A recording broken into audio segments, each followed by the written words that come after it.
Welcome back to day 215 of our Bible in a Year reading plan. Today we will be reading Jeremiah chapter 21 through 24. So let's dive into the Word of God. The Lord spoke through Jeremiah when King Zedekiah sent Pashur, son of Malchiah, and Zephaniah, son of Maaseiah, the priest, to speak with him. They begged Jeremiah, "Please speak to the Lord for us and ask him to help us. King Nebuchadnezzar of Babylon is attacking Judah. Perhaps the Lord will be gracious and do a mighty miracle as he has done in the past. Perhaps he will force Nebuchadnezzar to withdraw his armies." And Jeremiah replied, "Go back to King Zedekiah and tell him, 'This is what the Lord, the God of Israel, says. I will make your weapons useless against the king of Babylon and the Babylonians who are outside your walls attacking you. In fact, I will bring your enemies right into the heart of this city. I myself will fight against you with a strong hand and a powerful arm, for I am very angry. You have made me furious. I will send a terrible plague upon this city, and both people and animals will die. And after all that, says the Lord, I will hand over King Zedekiah, his staff, and everyone else in the city who survives the disease, war, and famine.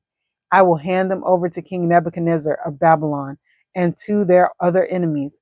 He will slaughter them and show them no mercy, pity, or compassion. Tell all the people, this is what the Lord says. Take your choice of life or death. Everyone who stays in Jerusalem will die from war, famine, or disease, but those who go out and surrender to the Babylonians will live. Their reward will be life. For I have decided to bring disaster and not good upon this city, says the Lord. It will be handed over to the king of Babylon, and he will reduce it to ashes. Say to the royal family of Judah, listen to this message from the Lord. This is what the Lord says to the dynasty of David. Give justice each morning to the people you judge. Help those who have been robbed. Rescue them from their oppressors. Otherwise, my anger will burn like an unquenchable fire because of all your sins.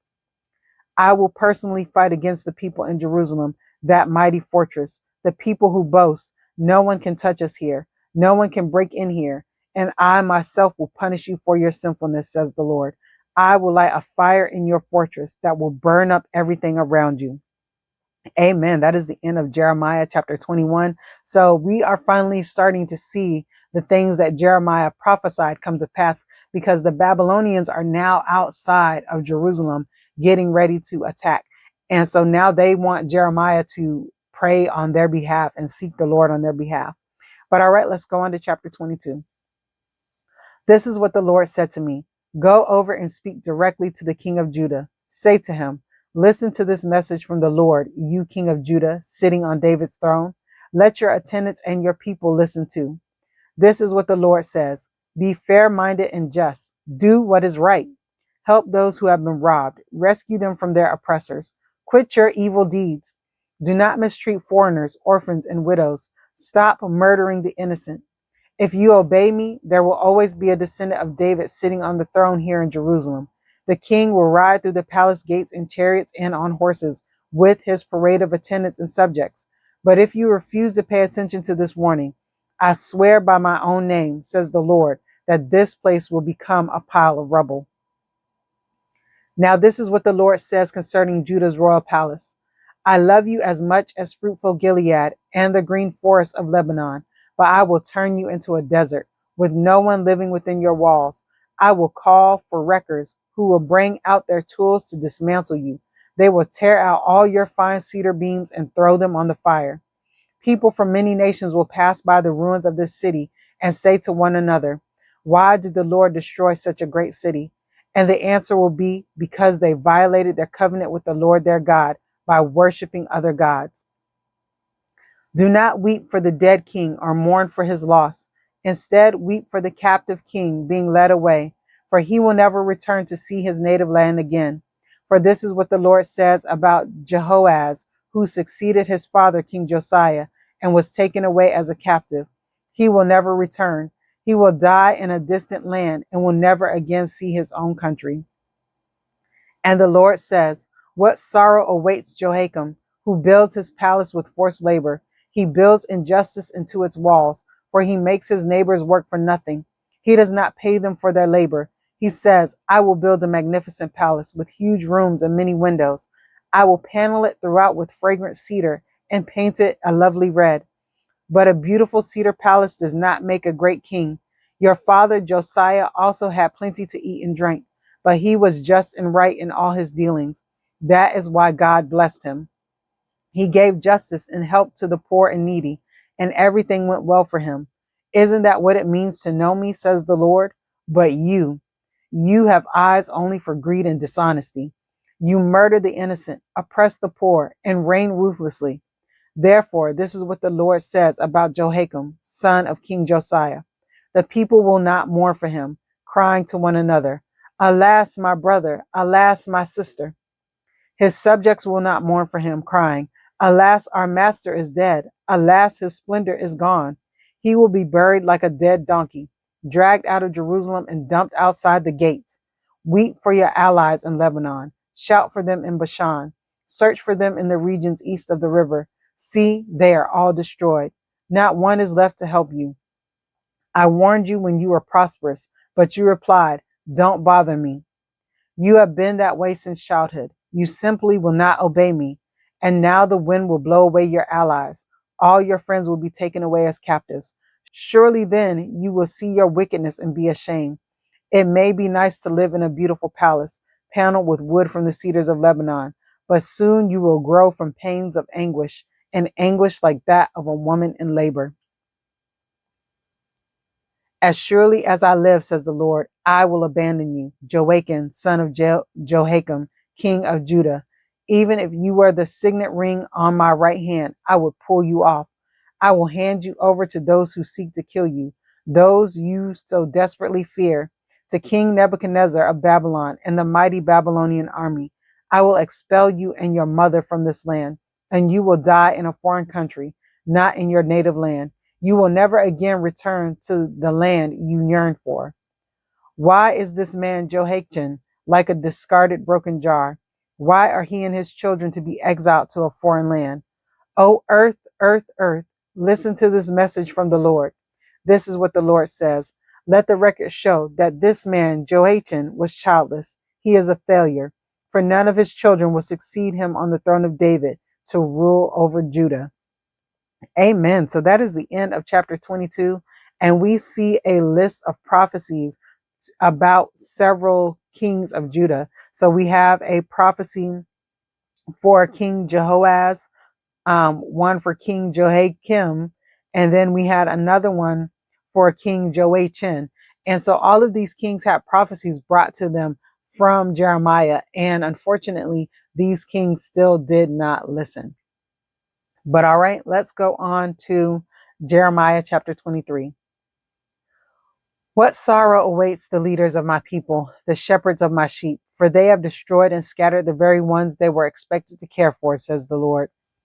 Therefore, this is what the Lord, the God of Israel, says to these shepherds. Instead of caring for my flock and leading them to safety, you have deserted them and driven them to destruction. Now I will pour out judgment on you for the evil you have done to them. But I will gather together the remnant of my flock from the countries where I have driven them. I will bring them back to their own sheepfold, and they will be fruitful and increase in number. Then I will appoint responsible shepherds who will care for them, and they will never be afraid again. Not a single one will be lost or missing. I, the Lord, have spoken. For the time is coming, says the Lord, when I will raise up a righteous descendant from King David's line. He will be a king who rules with wisdom. He will do what is just and right throughout the land, and this will be his name. The Lord is our righteousness. In that day, Judah will be saved, and Israel will live in safety. In that day, says the Lord, when people are taking an oath, they will no longer say, As surely as the Lord lives, who rescued the people of Israel from the land of Egypt. Instead, they will say, As surely as the Lord lives, who brought the people of Israel back to their own land from the land of the north and from all the countries to which he had exiled them. Then they will live in their own land. My heart is broken because of the false prophets, and my bones tremble. I stagger like a drunkard, like someone overcome by wine, because of the holy words the Lord has spoken against them. For the land is full of adultery, and it lies under a curse. The land itself is in mourning. Its wilderness pastures are dried up. for they all do evil and abuse what power they have. Even the priests and prophets are ungodly, wicked men. I have seen their despicable acts right here in my own temple, says the Lord. Therefore, the paths they take will become slippery. They will be chased through the dark, and there they will fall, for I will bring disaster upon them at the time fixed for their punishment. I, the Lord, have spoken. I saw that the prophets of Samaria were terribly evil, for they prophesied in the name of Baal and led my people of Israel into sin. But now I see that the prophets of Jerusalem are even worse. They commit adultery and love dishonesty. They encourage those who are doing evil, so that no one turns away from their sins. These prophets are wicked, as the people of Sodom and Gomorrah once were. Therefore, this is what the Lord of Heaven's army says concerning the prophets. I will feed them with bitterness and give them poison to drink.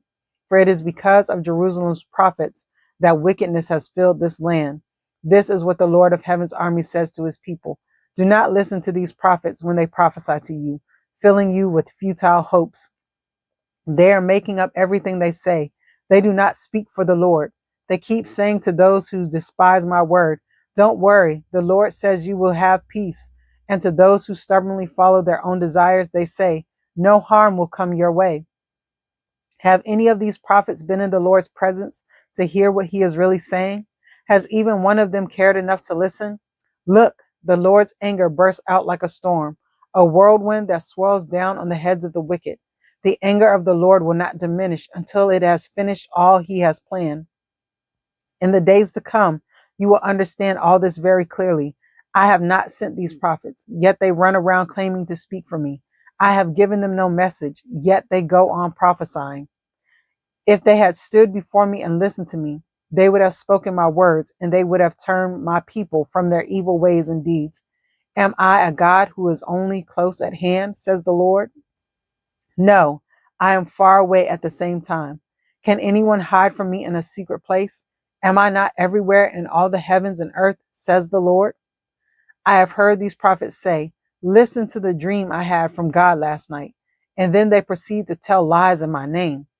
How long will this go on? If they are prophets of deceit, inventing everything they say. By telling these false dreams, they are trying to get my people to forget me, just as their ancestors did by worshiping the idols of Baal. Let these false prophets tell their dreams, but let my true messengers faithfully proclaim my every word. There is a difference between straw and grain. Does not my word burn like fire, says the Lord? Is it not like a mighty hammer that smashes a rock to pieces? Therefore, says the Lord, I am against these prophets who steal messages from each other and claim they are from me. I am against these smooth-tongued prophets who say, this prophecy is from the Lord. I am against these false prophets. Their imaginary dreams are fragrant lies that lead my people into sin. I did not send or appoint them, and they have no message at all for my people. I, the Lord, have spoken. Suppose one of the people or one of the prophets or priests asks you, what prophecy has the Lord burdened you with now? You must reply, you are the burden. The Lord says he will abandon you. If any prophet, priest, or anyone else says, I have a prophecy from the Lord, I will punish that person along with his entire family. You should keep asking each other, what is the Lord's answer? Or what is the Lord saying? But stop using this phrase, prophecy from the Lord, for people are using it to give authority to their own ideas, turning upside down the words of our God, the living God, the Lord of Heaven's armies. This is what you should say to the prophets. What is the Lord's answer? Or what is the Lord saying? But suppose they respond, this is a prophecy from the Lord. Then you should say, this is what the Lord says. Because you have used this phrase, prophecy from the Lord, even though I warned you not to use it, I will forget you completely. I will expel you from my presence, along with this city that I gave to you and your ancestors, and I will make you an object of ridicule, and your name will be infamous throughout the ages. Amen. That is the end of Jeremiah chapter 23.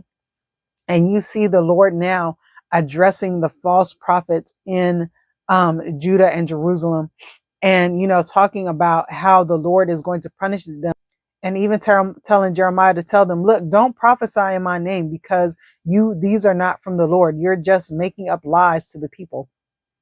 And so then God goes on to talk about how these prophets are going to be punished for lying in his name. But all right, let's go on to chapter 24. After King Nebuchadnezzar of Babylon exiled Jehoiachin, son of Jehoiakim, king of Judah, to Babylon, along with the officials of Judah and all the craftsmen and artisans, the Lord gave me this vision.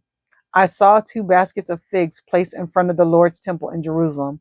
One basket was filled with fresh, ripe figs, while the other was filled with bad figs that were too rotten to eat.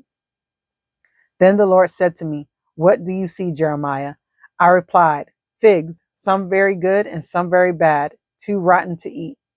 Then the Lord gave me this message. This is what the Lord, the God of Israel, says. The good figs represent the exiles I sent from Judah to the land of the Babylonians. I will watch over and care for them, and I will bring them back here again. I will build them up and not tear them down. I will plant and not uproot them. I will give them hearts that recognize me as the Lord. They will be my people, and I will be their God, for they will return to me wholeheartedly. But the bad figs, the Lord said, represent King Zedekiah of Judah, his officials, all the people left in Jerusalem, and those who live in Egypt. I will treat them like bad figs, too rotten to eat. I will make them an object of horror and a symbol of evil to every nation on earth. They will be disgraced and mocked, taunted and cursed, wherever I scatter them. And I will send war, famine, and disease until they have vanished from the land of Israel, which I gave to them and their ancestors. Amen. So that is the end of Jeremiah chapter 24. And we see once again the Lord giving Jeremiah a prophecy about what he's going to do to the people. So the people that were exiled to Babylon will be brought back, and the people that are left in Judah will be destroyed. But all right, that is the end of day 215 of our Bible in a Year reading plan. I pray that you are blessed by this reading. Don't forget to like and subscribe to the channel so that you can get the notification for day 216 of our Bible in a Year reading plan. All right, everyone, have a blessed day. Bye.